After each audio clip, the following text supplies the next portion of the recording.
Okay, welcome to the Hank Cisco Show. Don't touch that dial. We got a show here.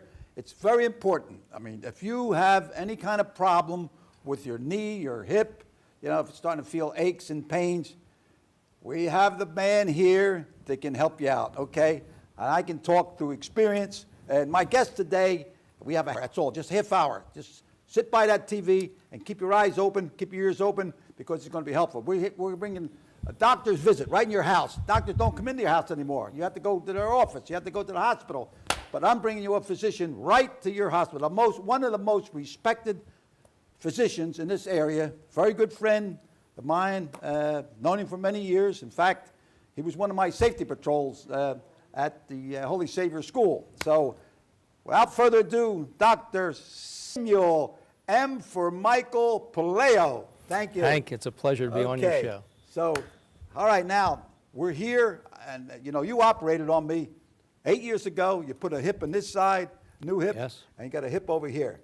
So, first, tell me something about yourself. You're born and raised in Norristown, right? Born and raised in Norristown. I've known Hank all my life. As a matter of fact, you're doing great. You're about 8 weeks after the operation. Around. Fabulous. March, I'm watching you today. I was in Norristown. I went to Holy Savior Grade School. I moved to Plymouth Township when I was around 6th grade. I went to Plymouth White Marsh High School, went to college, medical school at Jefferson, and I've come back to Norristown to practice on the people that I've known all my life. Right. Everybody says, I said, I had my hip. Who did it? Dr. Puleo. Yeah, you have it. Now tell me, you have other people in your staff too that are very good, very good. Tell me who. Oh, yes. I have two partners, Dr. Bruce Mankiewicz, my senior, and Dr. Brett Horowitz, my junior partner. Right, right. And we practice out in Norristown.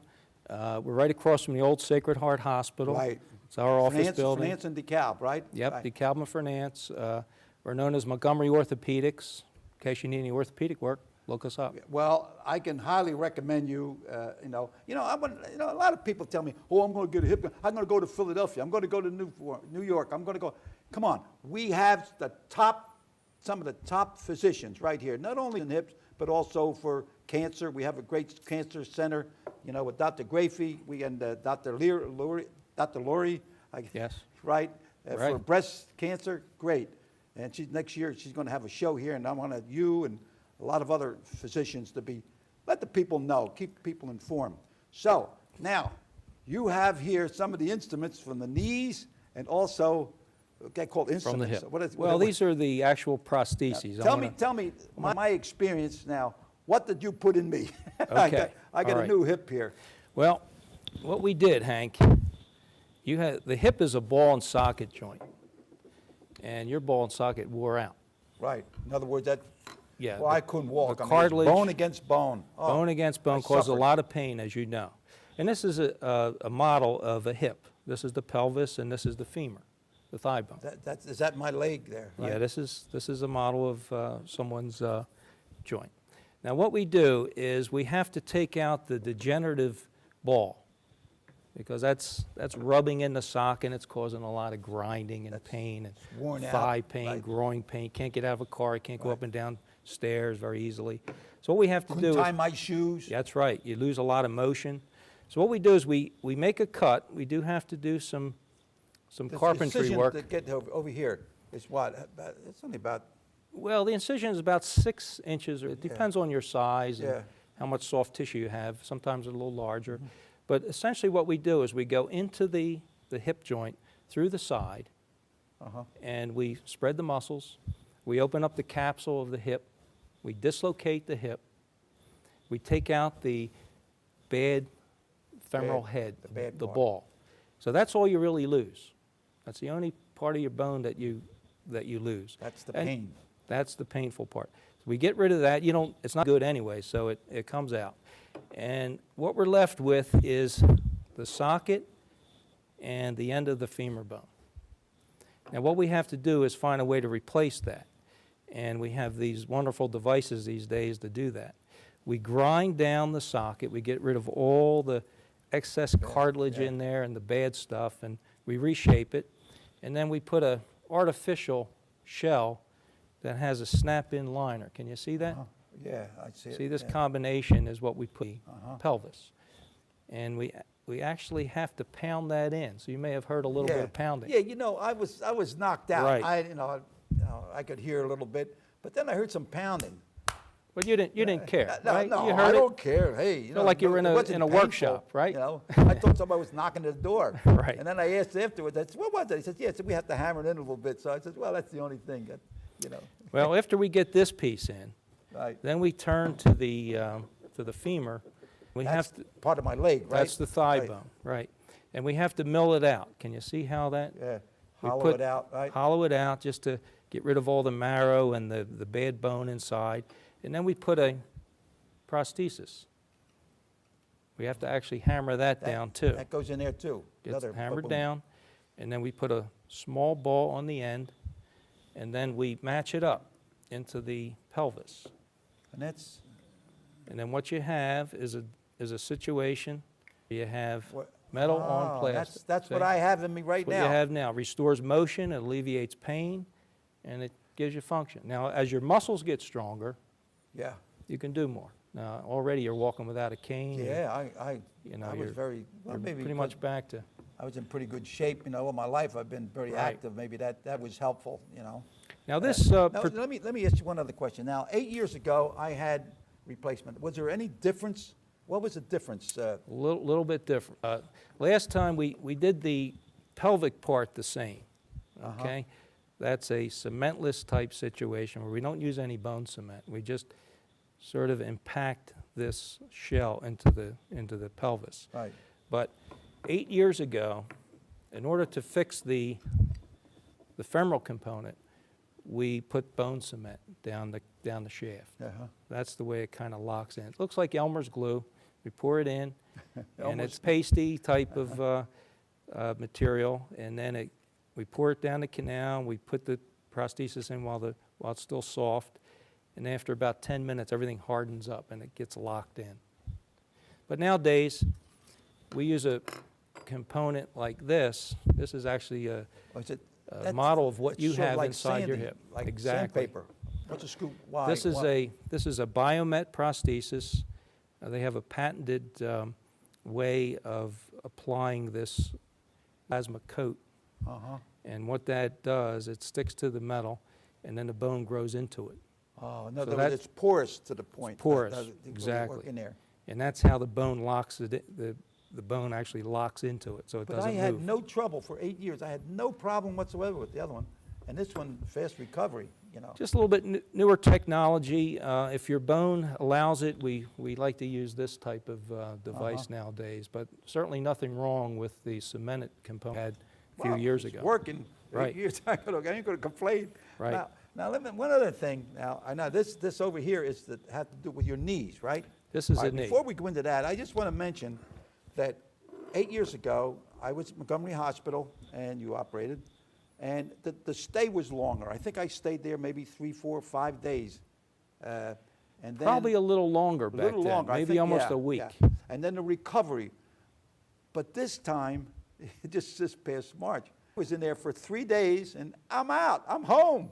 And you even had a little trouble with your heart Yeah, that then- set us back about Yeah, a my, bit. my doctor, Belasco, Right. he looked at it, he says my heart was like going boop, boop, only 40. It should have been 60, or Right. whatever it is. So Right. he recommended put a pacemaker. So I understand that maybe during the operation it was going a little slow. Yeah, we were a little slow Yeah, during the but- operation. That's what made us look So into I it. says, I want to get it. So they put a pacemaker. So I come home with a pacemaker and a new hip, and I tell you, I feel good. I was tired, had hip pain all the morning, get in and out of the car. But you dedicated now, and I say you, I mean, it takes you and all the physicians, the third floor of Montgomery Hospital. Tell me what the Right. story is of that. Well, it's called the Joint Restoration Center.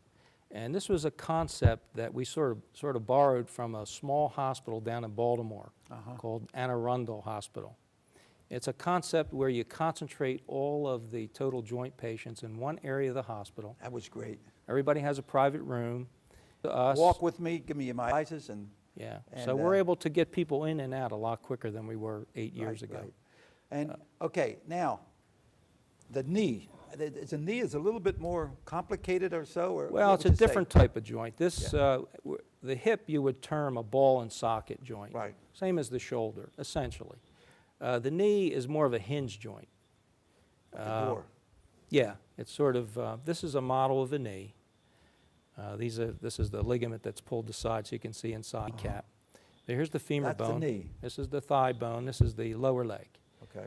So all this blue that you see is the cartilage on the end of the bone. That's what goes bad. That's what right? goes bad in Okay. any kind of joint, All the blue part. the blue part. And you find it on the here and on inside the end too. of the bone, on the ends of all your bones at the Okay. joint. If you look at the end of a chicken bone, you see the same kind of Oh shiny, yeah. shiny Next time I eat cartilage. chicken, I'm going to look for it. Look at Everybody that. look for it, okay? Cameraman, look for it. Chicken. But essentially, Licking chicken.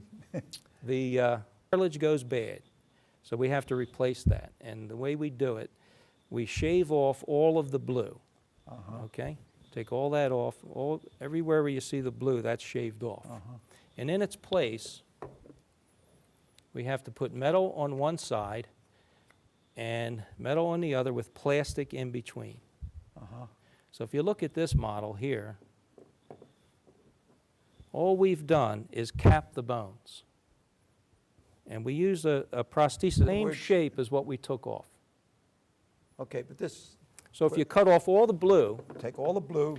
and then replace it with metal up top, The metal. and take off the blue down here and replace it with a metal tray, and in between takes the place of all this white that you see. Okay. So and, that joint works back and forth like this. Should work just as well as your original joint, not does quite does as that much come motion. apart? Let me see what that. Yeah, let me just show you. See, after we make all our bony cuts, In other words, they have to get all the blue out. we get all the blue out, we're left with this. Right. Now, all the ligaments remain. We don't cut the ligaments, we Okay. sort of, Ligaments. the grow side, in. the side, they connect the joint. You can see them here. See, these are the ligaments. We leave those in place. We do replace the center ligaments, however. Now, what you're left with is that. Now, what we like to achieve is a square box from the front and a square box with the knee at 90 degrees. Once we achieve that and we balance the ligaments, then the same thing, we take the glue. In the case of the knee, we almost always use glue Yeah. because the cementless don't work as well. And what we do is after we put the glue on, we put the metal cap up This top. is the part you put in. Yes. That metal part. And then we put metal down in here. Now these get glued into place, so they stay stationary. Now in between we have vises of plastic that we put in. Put that inside, put it back together. This is what you're left with. Has a rotating Okay. I didn't see Rotates. that. Okay. That knee goes side to side, up and down. up and down. It can twist a little, almost mimicking a normal knee motion. Now this is something that's relatively new. It's called a rotating platform. It's been out about 2-3 years. This is a Depew J&J model. And essentially what it does is it allows the knee to a little bit more just like the normal knee. Well, But you it's the same concept for the hip or the knee or the shoulder. You're taking out the bad cartilage Right. and you're replacing it with these high-tech metals and plastic. I guess people, the best customers, I say, are football players. I guess body contact because they get hit with their knees. Absolutely. In fact, I just mentioned, I don't want to mention his name, but he come up to me and told me, he says, no, my knees are really bothering me. You know, I remember he played great football. Joint Restoration Center. We have adopted protocols from that hospital in Baltimore that actually help the patient to have less nausea and less pain after the surgery. I didn't have any. We put stuff in the IV bags during the operation that help you with nausea and pain. And after the surgery, we inject around the hip capsule to help you with post-op pain. And you're a prime example. I think Well, you had man. very little pain. I couldn't do hardly anything. But how about years ago we stayed what, a month? Not a month, 2-3 weeks. The time. Well, years ago, when I was in my training, you could stay as long as Tell me 10 some of the changes since you left medical school. Well, since I left medical school, for example, if you were going to have 2 knees replaced, you would come in 2-3 days before the operation. You'd have the one knee replaced. Then we'd keep you in about 10 days to make sure everything is okay. Then you're still in the hospital now. Then we would do the other knee. and you stay in another 10 days. So you'd be in for a total of about 3 weeks. Now, I just did a lady yesterday, both knees at once, and she's going to go home on Friday. Hey, no So kidding. you can see it's, You know, it's not that they're making a better human being. It's just that the techniques and the Right. care is a little more accelerated nowadays and allows you to recover a little quicker. When I did it 8 years ago, I was in a room by myself. I did the therapy all by myself, steps and all by Right. myself. This time, there were 6 or 7 other people. But I had to remember, Whole it was an team. elderly gentleman. I mean, he was old. I mean, he was old, and he had 2 knees. And we say, well, all right, everybody, let's do this and, move our legs. And so when we were finished, he just had a little cane, and he would walk. Yeah. And he had 2 knees at one time. Yeah, I it's- couldn't believe it. it's And amazing. that gave me something to say, look, here's a guy. Well, I'm 84. I feel young, but I saw this guy. He looked old, and he was moving. I said, if that guy can move with 2 knees like that, and it sort of motivates. It helps you out a little bit, Well, that's the other concept. As I say, we have a friendly competition, almost like a group therapy. You see the one guy, and he's encouraging you, and you're encouraging him. And, Right. And before you know it, by the end of the week, you both recover together and you're They home. told me some of the groups even got together. They went on cruises later. That's They got to right. know each other. That's right. So it's a nice thing. And I must mention that Mercy Suburban is also working on the same thing. They're Well, renovating. you work both hospitals? Yes, I do. Right. And they're running a part of the 4th floor at Mercy, and that's going to be They're open. going the same as that they Montgomery, Same, like same third- thing, same kind of thing. Well, how long you been a physician? Tell me. Well, I always wanted to be a doctor, Hank. Why? What What dropped the seed? Like, Well, I say, come from- why did I want to become a policeman? Right. It was something. Well, that's a good question. But I come from a family of doctors, as you know. You knew my father. Right. He was a physician. I have an uncle who's a physician. So Your I came. uncle, who's? My uncle Anthony. He was about 9 years younger than her. He's an Oh. anesthesiologist down in Florida. but Oh, okay. Retired now, but Yeah. so I'd always kind of piqued my interest. Yeah. My father had his office in our house on Hawes Avenue. and Right, we'd have to right, be quiet, right, when right. the patients came in, and Right. so I got a little bit of a inkling as to what that kind of lifestyle would be. And as I got older, I gravitated towards the medical field. Luckily, I was good in science, so I was able to get into medical and decided to become a surgeon. That's the big decision you have to make when you're in Yeah, medical that- school. what's- Do you want to be a medical doctor or a surgeon? Uh-huh. And for me, I gravitated towards surgery. Uh-huh. I felt like you were doing more for people and you could Just for- solve a problem a little Well, when quicker. you say the surgeon now, I remember Dr. Laurie, she's just for breast cancer. She's a Yes. surgeon. And you specialize just on knees and. Yeah, I specialize in orthopedic surgery, which is a subset of general surgery. But we handle joints and musculoskeletal ailments. Right. And Suburban Hospital, you mentioned that their new floor on that? Well, they hope to come up with the same idea as we have at Montgomery Joint Restoration Center.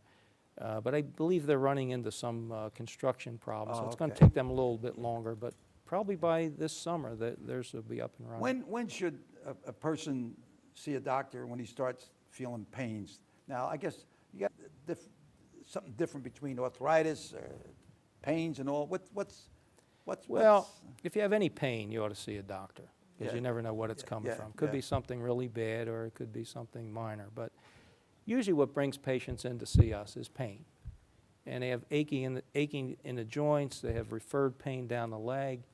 And we do x-rays and we see the extent of the problem.